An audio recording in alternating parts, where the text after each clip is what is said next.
அருப்புக்கோட்டை தங்கப்பாண்டி ஜோதிடர் பேசுகிறேன். பொதுவாக வந்து பார்த்தீங்கன்னா, ஒரு ஜாதகத்தில் 6ஆம் பாவம் ரொம்ப ரொம்ப முக்கியம். அந்த 6ஆம் பாவம் பொதுவாக வந்து பார்த்தீங்கன்னா, இன்னைக்கு லக்னம் வந்து சொன்னோம்னா 6ஆம் பாவத்துக்கு வந்து ரிஷப லக்னத்துக்கு சொல்கிறேன். அந்த ரிஷப லக்னத்துக்கு 1 6 கூடையவர். பொதுவாக அந்த 6ஆம் பாவம்னு சொல்லக்கூடியது வந்து பார்த்தீங்கன்னா, நோய்களை சொல்லக்கூடிய இடம், எதிரிகளை சொல்லக்கூடிய இடம், ஒவ்வொரு முன்னேற்றங்களும் அதில் இருக்கு. ஆனால் அந்த 6 கூடையவன் வந்து பொதுவாக வந்து ஜாதகத்தில் வளர்த்திருந்தால் என்ன பலன், வலுக்காமல் இருந்தாலும் என்ன பலன், இதுதான் விஷயம். அதாவது என்னன்னா, ஒரு ஜாதகத்தில் வந்து 6 கூடையன் ரிஷப லக்னத்துக்கு 6ஆம் இடத்துக்கு துலாத்தில் போய் அவர் வந்து ஆட்சி வரையில் அந்த திசை வந்து நல்லது செய்யுமா கெட்டது செய்யுமா அப்படிங்கிறத ஒரு கணக்கை எடுத்து வச்சுக்கோங்க.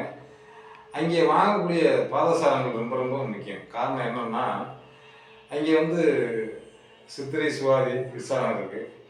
இது அங்கே வந்து பார்த்தீங்கன்னா வாங்கக்கூடிய சாரம் வந்து எப்படின்னா, அவருக்கு சாரம் கொடுக்கப்பட்டவர் நல்ல அமைப்பில் இருந்தால் அந்த 6 கூடிய திசை வந்து வலுத்து நல்ல நிலையை உருவாக்குறது. அதே நேரத்தில் அந்த சுக்கிர திசை அதாவது நடக்கும்போது பார்த்தீங்கன்னா 20 வருடம், அதில் 10 வருஷம் ஒரு மாதிரி இருக்கும், 10 வருஷம் கொஞ்சம் மாதிரியாக போயிட்டு இருக்கோம்.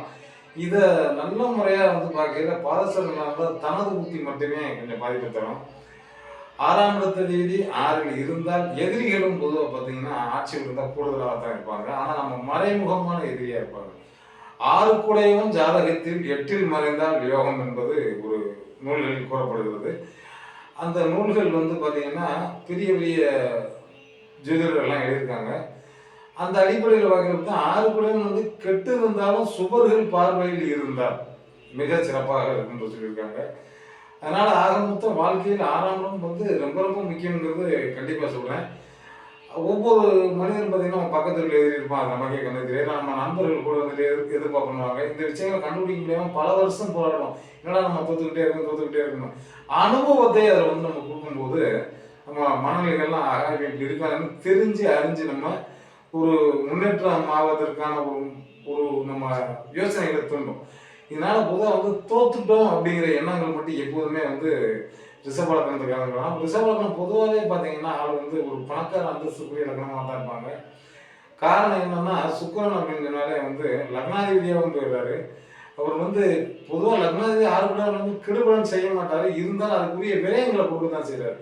நான் நிறையா வந்து பார்த்துருக்கேன். கிட்டத்தட்ட பார்த்தீங்கன்னா ஒரு 30 வருஷம் நான் ஜாதகம் பார்த்துருக்கேன். அந்த 30 வருஷத்தில் நான் என்னன்னா என் அனுபவ ரீதியாக நிறைய பார்த்துருக்கேன். ஒவ்வொரு ஜோதிடர்களும் ஒவ்வொரு மாதிரி சொல்லுவாங்க. உங்களுக்கு பார்க்கக்கூடிய வாசகர்களுக்கு வந்து எது தெளிவாக படுதோ அந்த பாயிண்டை நீங்கள் நோட் பண்ணி கையில் எடுத்துட்டு பாருங்க, நிச்சயம் நடக்கும்.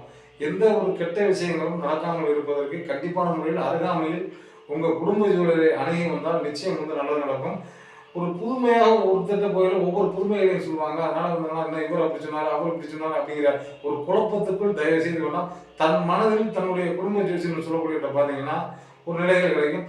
அப்படி உங்களுக்கு ஆலோசனை தேவை என்றால் என்னுடைய செல் நம்பருக்கு தொடர்பு கொள்ளுங்கள். நான் தெளிவான முறையில் உங்களுக்கு பதிலளிக்க காத்திருக்கேன். நாளும் நல்ல நடக்கும் என்ற நல்ல கருத்தை விடைபெறுகிறேன். நன்றி, வணக்கம்.